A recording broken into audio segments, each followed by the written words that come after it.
Hi, സുഖല്ലേ? ഇന്ന് നമ്മൾ ഉണ്ടാക്കുന്നത് ഉസിലി കൊഴക്കട്ട. അമ്മണി കൊഴക്കട്ട അല്ല കേട്ടോ, ഇത് നല്ല ഡിഫറെൻ്റ് ആണ്. കണ്ടു നോക്കൂ. അപ്പോൾ നിങ്ങൾ എങ്ങനെ ഉണ്ടാക്കാറുണ്ടെന്ന് കമൻറ്റ് ചെയ്തു. ഇതൊരു പഴയകാല ഹെൽത്തി ടേസ്റ്റി ഈസി റെസിപ്പിയാണ്. കണ്ടു നോക്കൂ കേട്ടോളൂ. അപ്പോൾ അതിന് വേണ്ടി ഒരു 1/4 കപ്പ് ചെറുപയർ പരിപ്പ്, ഒരു 1/4 കപ്പ് കടലപ്പരിപ്പ്, പിന്നെ നമുക്കൊരു 4-5 പച്ചമുളക് വേണം. അപ്പോൾ ഈ 2 പരിപ്പും കൂടി ഒരു 3-4 മണിക്കൂർ ഞാൻ കുതിർത്തി വെച്ചിരുന്നു കേട്ടോളൂ.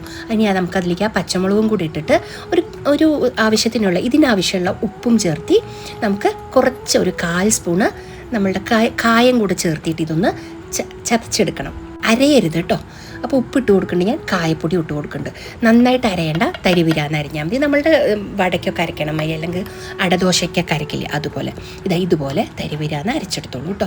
ഇനി നമുക്കൊരു ആവി കയറ്റണ തട്ടിലേക്ക് കുറച്ച് വെളിച്ചെണ്ണയോ നെയ്യോ എന്താ നിങ്ങൾക്ക് ഇഷ്ടമെന്ന് വെച്ചാൽ അതിലേക്ക് ഈ അരച്ചതിനെ നന്നായിട്ടൊന്ന് പരത്തിയിട്ട് നമുക്കൊരു 5-10 മിനിറ്റ് സ്റ്റീം ചെയ്തെടുക്കണം.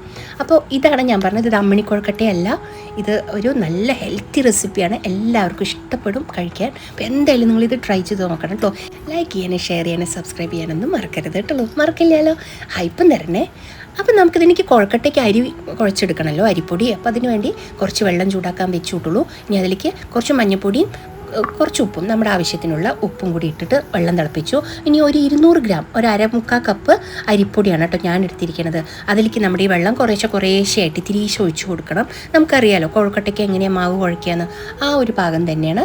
ഈ കുറേശ്ശെ തിരിച്ച് വെള്ളം ഒഴിച്ചിട്ട് നമ്മളിത് നന്നായിട്ട് കുഴച്ചെടുക്കും.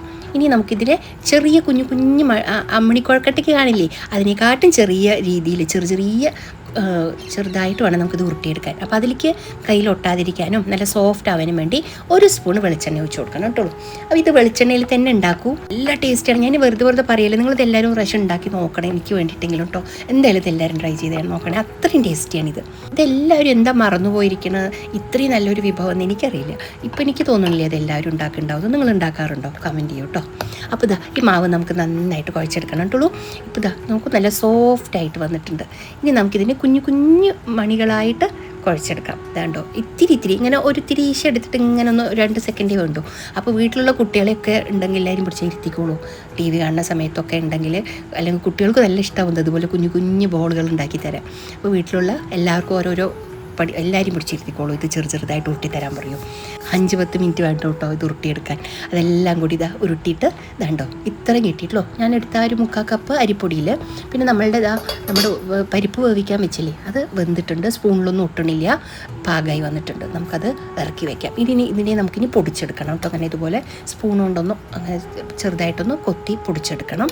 എൻ്റെ വീഡിയോസ് ഇഷ്ടപ്പെടാറുണ്ട്, ഈ റെസിപ്പീസൊക്കെ ഇഷ്ടമാണെന്നുകൊണ്ട് ഒരുപാട് കമൻറ്റ്സ് വരാറുണ്ട് കേട്ടോ. എനിക്ക് ഭയങ്കര സന്തോഷമാണ് അത് കാരണം. നല്ല സന്തോഷമാണ് കേട്ടോ നിങ്ങൾ ഈ പറയുന്ന നല്ല കമൻറ്റ്സിനൊക്കെ ഒരുപാട് നന്ദി. ഇനിതാ നമ്മളുടെ ഈ പരിപ്പ് വേവിച്ചതിനെ ഇതുപോലെ ഞാൻ ചെറുതായി പൊടിച്ച് മാറ്റി വെച്ചിട്ടുണ്ട് കേട്ടോ. ഇനി നമുക്ക് ചെയ്യേണ്ടത് നമ്മളുടെ മറ്റേ ചെറുതായിട്ട് ഉരുട്ടി വെച്ചിട്ടില്ലേ നമ്മളുടെ കുഞ്ഞു കുഴക്കട്ടകൾ, അതിനെ നമുക്ക് ഒരു വാഴയിലുണ്ടെങ്കിൽ അത് വെച്ചിട്ട് നമ്മുടെ ആ തട്ടിൽ തന്നെ വെച്ചു. എന്നിട്ട് ഞാനിതൊന്ന് ഒന്ന് സ്റ്റീം ചെയ്തെടുക്കണം. ഇത് ആവി കയറ്റാൻ വെറും ഒരു 5 മിനിറ്റ് പോലും വേണ്ട, പെട്ടെന്ന് നമുക്ക് വെന്ത് കിട്ടും. ഓൾറെഡി ഇത് നമ്മൾ ഒന്ന് ചൂടുവെള്ളം ഒഴിച്ചിട്ട് കുഴച്ചതല്ലേ. അപ്പോൾ ഇത് ഒരു 5 മിനിറ്റ് പോലും വേണ്ട അത് വെന്ത് കിട്ടാൻ കേട്ടോ. അപ്പോൾ നമുക്കൊരു 5 മിനിറ്റ് ഇതൊന്ന് അടച്ച് വെച്ച് വേവിക്കാം. ഇപ്പോൾ നമ്മളുടെ കൊഴക്കട്ട തുറന്ന് നോക്കാം. നോക്കൂ, നല്ല വെന്ത് അതിലൊരു ഇരി വെളിച്ചെണ്ണ വെച്ചില്ലേ നമ്മളത്, നല്ല മണമാണിത്. തുറക്കുമ്പോൾ തന്നെ ആ വാഴയുടെ ഇലയുടെ മണവും വെളിച്ചെണ്ണയുടെ മണമൊക്കെ ആയിട്ട് ഇത് നന്നായി വെന്തിട്ടുണ്ട് കേട്ടോ, പാകമായിട്ടുണ്ട്. ഇനി നമുക്കത് ഇറക്കി വയ്ക്കാം. ഇനി നമുക്ക് കുറച്ച് സാധനങ്ങൾ ഇതിലേക്ക് ചേർത്തണം. അപ്പോൾ ഈ കൊഴക്കട്ട നമുക്കൊന്ന് ഒരു പരന്ന പ്ലേറ്റിലോ പാത്രത്തിലേക്കോ ഒന്ന് പരത്തിയിടാട്ടുള്ളൂ. ഇതിൻ്റെ ചൂടൊന്ന് ആറിക്കോട്ടെ, ഒട്ടിപ്പിടിക്കില്ല, എന്നാലും ഇങ്ങനെ ഒന്ന് ആറിയിട്ടിടുന്നതാണ് കൂടുതൽ നല്ലത്. അപ്പോൾ അതൊന്ന് ചൂടാറട്ടെ കേട്ടോ, 2 മിനിറ്റ്. ഇനി നമുക്കിത് വറുത്തിടാൻ വേണ്ടി കുറച്ച് കടുക്, ഒരു 1/2 സ്പൂൺ ഉഴുന്നുപരിപ്പ്, 1/2 സ്പൂൺ കടലപ്പരിപ്പ്, കുറച്ച് 3-4 വറ്റൽമുളക്, ഒരു 2 കൊത്ത് നമ്മളുടെ കറിവേപ്പിലയും കൂടി വേണം. വെളിച്ചെണ്ണയിൽ തന്നെ ഇത് വറുത്തിടണം കേട്ടോ. അപ്പോൾ ഞാൻ അതിന് വേണ്ടി ഒരു 3-4 സ്പൂൺ വെളിച്ചെണ്ണ എടുത്തിട്ടുണ്ട്, ചെറിയ സ്പൂണാണ്. അപ്പോൾ ആ വെളിച്ചെണ്ണ അതിലേക്ക് ഒഴിച്ചു. വെളിച്ചെണ്ണ ചൂടായപ്പോൾ നമ്മളുടെ വറുത്തിടാനുള്ള സാധനങ്ങളും കൂടി ഇട്ട് കൊടുത്തു, നമ്മുടെ മുളകും എല്ലാം ഇട്ടു കേട്ടോ. ഇനി നല്ല മൂട്ട് മണം വരുന്നുണ്ട്. ഇനി നമുക്കിതിലേക്ക് നമ്മൾ പരിപ്പ് വേവിച്ച് വെച്ചിട്ടില്ലേ, ഉടച്ച് വെച്ചിട്ടില്ലേ, ആ ചൂടൊക്കെ അറിയിട്ടുണ്ട് കേട്ടോ. ഇനി നമുക്കത് ഇതിലേക്ക് ചേർത്തി കൊടുക്കണം, പൊട്ടി കൊടുക്കണം. ഇനി ഇത് നന്നായിട്ടൊന്ന് ഇളക്കിയെടുക്കണം. ഇതിൽ കട്ടകൾ പോലെ ഉണ്ടെങ്കിൽ അതൊക്കെ ഒന്ന് ഈ സമയത്തൊന്ന് ഇട്ടോളൂ കേട്ടോ. ഇനി നമുക്കതിലേക്ക് നമ്മളുടെ കുഞ്ഞ് കുഴക്കട്ടകളില്ലേ അതും കൂടി ചേർത്തി കൊടുക്കാം കേട്ടോ. അപ്പോൾ ഇതുപോലെ അപ്പോൾ എന്ത് രസമല്ലേ കളറ് ഒക്കെ കാണാം. മണം അത് രക്ഷയില്ലാട്ട് വെളിച്ചെണ്ണയുടെ മണം നിങ്ങൾ ഉണ്ടാക്കി നോക്കണം പ്ലീസ്. നിങ്ങളിത് എന്തായാലും ട്രൈ ചെയ്യും, നിങ്ങൾക്ക് എല്ലാം ഇഷ്ടപ്പെടും. ഇതിപ്പോൾ ഒന്നും ആരും ഉണ്ടാക്കണില്ലല്ലോ. ഞാൻ പറഞ്ഞ സൂത്രപ്പണി എന്താണെന്നറിയില്ല, ഒരു 1/2 സ്പൂൺ പഞ്ചസാര ചേർത്ത് കൊടുക്കണുള്ളൂ. എല്ലാവരും ഒന്നും ചേർത്താറില്ല, ഞാൻ ചേർത്താറുണ്ട്. അപ്പോൾ ഈ പഞ്ചസാര കൂടി ചേർത്ത് കൊടുക്കും. ഇനി ഓഫ് ചെയ്തതിന് ശേഷം നമ്മളുടെ നാളികേരം ചെരുവിയതും കൂടി ഇട്ട് കൊടുക്കുക. അപ്പോൾ നാളികേരമൊക്കെ നിങ്ങളുടെ ഇഷ്ടമാണ് കേട്ടോ, നല്ലോണം ഉണ്ടെങ്കിൽ ഇട്ടോളൂ, നല്ല രസമായിരിക്കും കഴിക്കാൻ. അപ്പോൾ അവിടെയും ഇവിടെയൊക്കെ ഇങ്ങനെ കടിക്കണ ഉഴുന്നുപരിപ്പും കടലപ്പരിപ്പും നല്ല നമ്മുടെ മധുരമുള്ള നാളികേരവും എന്താ പറയുക, നല്ല സോഫ്റ്റായിട്ടുള്ള നമ്മുടെ ചെറുപയർ പരിപ്പിൻ്റെ ടേസ്റ്റും ആ ക്രഞ്ചി ആയിട്ടുള്ള കടലപ്പരിപ്പിൻ്റെ ടേസ്റ്റും വെളിച്ചെണ്ണയുടെ മണവും ഒരു രക്ഷയില്ല. അത് നിങ്ങൾ എന്തായാലും ട്രൈ ചെയ്തോളൂ. അമ്മിണിക്കോഴക്കട്ടയൊന്നും അല്ല.